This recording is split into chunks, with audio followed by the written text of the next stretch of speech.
నమస్తే. ఈ జనరేషన్ పిల్లలకి తల్లిదండ్రులు అంటే ఒకలాంటి చిన్న చూపు. ఎందుకో చెప్పండి చూద్దాం. చాలామంది ఏం ఫీల్ అవుతుంటారంటే ఇది ఒక జనరేషన్ గ్యాప్ అని ఫీల్ అవుతుంటారు. కానీ నేనేమంటానంటే ఇది ఒక అప్గ్రేడ్ గ్యాప్. ఎందుకు అప్గ్రేడ్ గ్యాప్ అంటున్నానంటే పిల్లలకి తల్లిదండ్రులకి మధ్యలో ఒక లైన్ అనేది సపరేట్ చేస్తుంది. ఏంటది అంటే ఈ ట్రెండ్కు తగ్గట్టుగా పిల్లలతో బిహేవ్ చేయలేకపోవడం అండ్ దానికి పిల్లలు పేరెంట్స్ని అప్గ్రేడ్ చేసుకోలేకపోవడం. ఇది ఒక గ్యాప్ లాగా ఫీల్ అయ్యే ఒక లైన్ ఉండిపోతుంది వాళ్ళ మధ్య.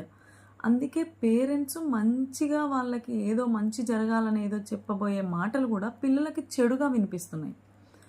అదే ఎప్పుడు అందుకే పిల్లలు అమ్మ ఎప్పుడు ఏదో చెప్తూ ఉంటావు, మాకు నచ్చలేదు నువ్వు చెప్పే మాట అంటుంటారు. నీకేం తెలియదు ఊరుకో, నీకేం తెలియకుండా చెప్తున్నావు అని మాట్లాడుతుంటారు. తల్లిదండ్రులని చీప్గా తీసి పక్కన పడేసి మాట్లాడుతుంటారు. ఇది చాలామంది పిల్లల్లో నేను చూశాను ఈ జనరేషన్లో.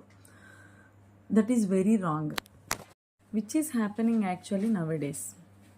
ఇప్పుడు తల్లిదండ్రులే ఒక స్టెప్ తీసుకొని పిల్లల్ని మార్చడం కోసం అని చెప్పేసి అది చేయడం ఇది చేయడం, వాళ్ళకి నచ్చింది చేయడం, అలా చేయకని చెప్పడము, వాళ్ళ కోసం ఏదో చేయడం, ఇదన్నీ చేయాలా?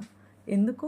పిల్లలు ఒక స్టెప్ తీసుకొని మా తల్లిదండ్రుల్ని మాకు కావాల్సినట్టుగా మార్చుకుంటాం.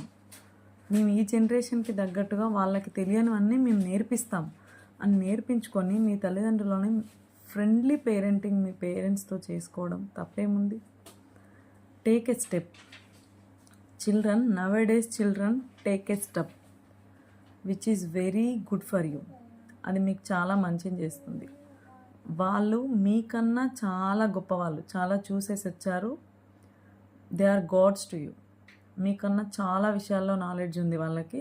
మీకు బుక్స్లో ఉన్న కొంచెం నాలెడ్జే ఉండొచ్చు, కానీ వాళ్ళ దగ్గర చాలా నాలెడ్జ్ ఉంది. Don't ignore your parents. తల్లిదండ్రుల మాటలను ఎప్పుడూ తీసి పక్కన పెట్టకండి. మీకు మంచి చేయడం కోసం చాలా చేస్తున్నారు వాళ్ళు. మీ గురించి 24 గంటలు ఆలోచించే వ్యక్తులు మీ అమ్మ నాన్న మాత్రమే.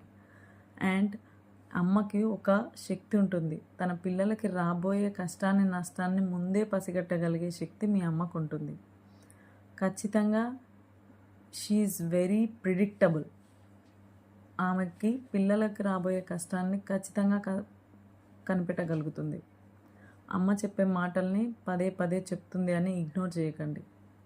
మీ భవిష్యత్తు బాగుండాలని తన తాపత్రయం. Please be a good human being. Habituate good habits. Thank you.